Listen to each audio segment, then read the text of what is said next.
nag-testing and sealing kahapon doon sa precinct number 240, Barangay Santo Niño, Butuan City.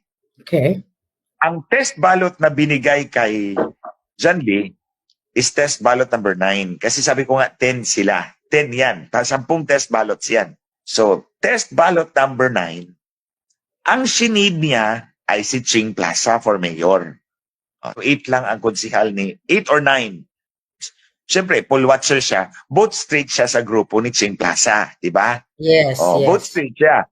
Kahit na yung straight is maiksi, both straight pa rin siya. 1 mayor, walang vice mayor, plus 8 councilors.